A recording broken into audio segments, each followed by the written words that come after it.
Continuing with the 1972 education policy, as we will see that the number of students keep increasing since 1947, and as more and more students are enrolled in schools, the need to establish more boards of education, especially at the secondary level, is imminent. And so the 1972 policy proposes to establish more boards of intermediate and secondary education because the ones existing at that time were not sufficient to meet the ever-increasing needs of students on the go. With the new boards coming up, the system of examination at those levels would be eased because boards would be dealing with fewer students, would be dealing with students in their immediate vicinities and not spreading out in all varied directions. So streamlining of education at that level would be possible. The 1972 policy also brought about an amendment in the University Ordinance. The universities existing in the country at that time were asked to work together. However, it was seen that it would be important to hand back the independence of different universities to the respective controlling authorities. This was seen essential because universities again in the country were far-fetched, they were at different geographic locations, they were not in close proximity to one another, and so for individuals to meet from all different universities was becoming more of a time-consuming task than helping individuals work together.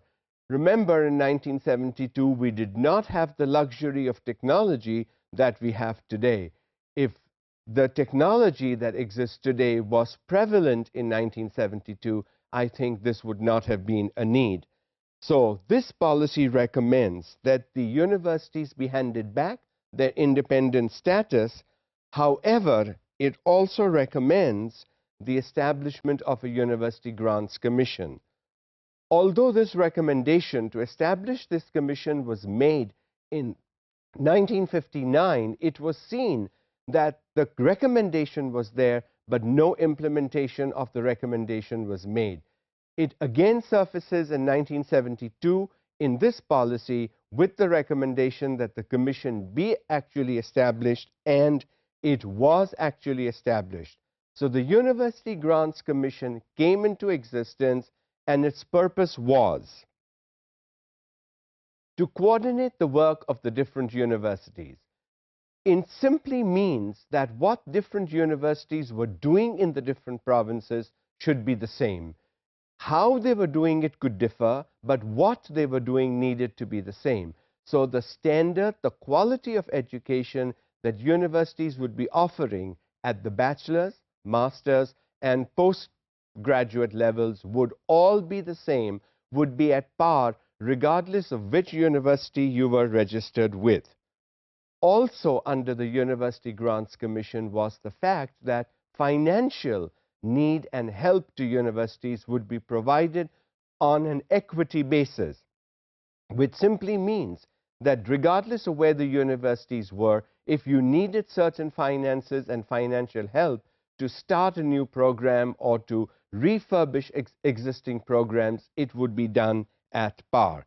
So two major tasks of the University Grants Commission, which was to see that the universities across the country did the same thing regardless of where they were. Another key feature of the 1972 policy was the religious education principles. Islamiyat was made compulsory up to matric level. So throughout your schooling, for 10 years at least, you studied Islamic education. And in the textbooks of Islamiyat or Islamic education, nothing that was repugnant to Islam could be included.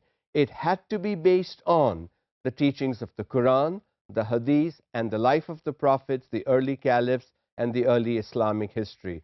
So, regardless of where you went to school, private or government, Urdu medium or English medium, Islamic studies was made compulsory up to the matric level.